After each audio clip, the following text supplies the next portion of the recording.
pertama, Al-Wujud. Harus dipahami bahwa sifat Allah Subhanahu wa Ta'ala tidak hanya sebatas 20, karena kesempurnaan Allah Subhanahu wa Ta'ala tidak terbatas.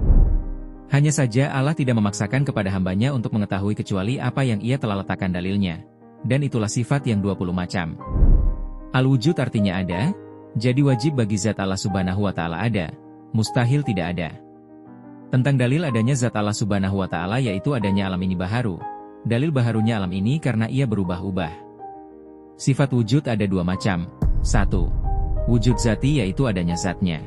Artinya Allah itu ada bukan karena sesuatu yang lain, atau karena adanya sesuatu ilat, sebab. 2. Wujud gair zati yaitu adanya bukan karena kehendak dirinya tetapi ada zatnya karena kehendak yang lain yaitu karena kehendak Allah Subhanahu wa Ta'ala. Seperti adanya makhluk yang fana. Dalam kajian tasawuf dikenal istilah wahdatul wujud yaitu memandang alam ini hakikatnya tidak ada. Yang ada hanya semata-mata wujud Allah Subhanahu wa Ta'ala. Semua gerak dan diam semuanya adalah ciptaan Allah Subhanahu wa Ta'ala, hakikatnya satu yaitu yang ada, wujud. Maka disinilah biasanya seorang hamba fana, hanyut dan tenggelam pada Allah Subhanahu wa Ta'ala. Ucapan orang yang demikian menurut lahirnya salah padahal tidak. Sebagaimana ucapan Syekh Husain Al-Halaj saat dalam keadaan fana. Ia berkata, "Saya adalah Allah." Ucapan ini tidak boleh diitikadkan dalam hati karena bisa menjerumuskan dalam kekafiran. Karena ucapannya inilah, maka Al-Halaj dieksekusi, dibunuh, karena melanggar syariat.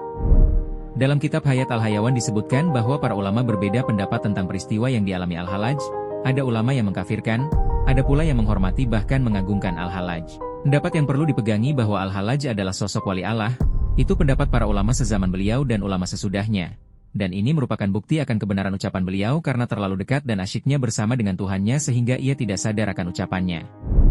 Imam Al-Ghazali salah satu yang menjadi saksi tentang Al-Halaj, disebutkan dalam kitabnya Mishkat Al-Anwar bahwa ucapan Al-Halaj itu disebabkan karena beliau dalam keadaan fana atau tenggelam dalam lautan cinta kepada Allah Subhanahu wa Ta'ala.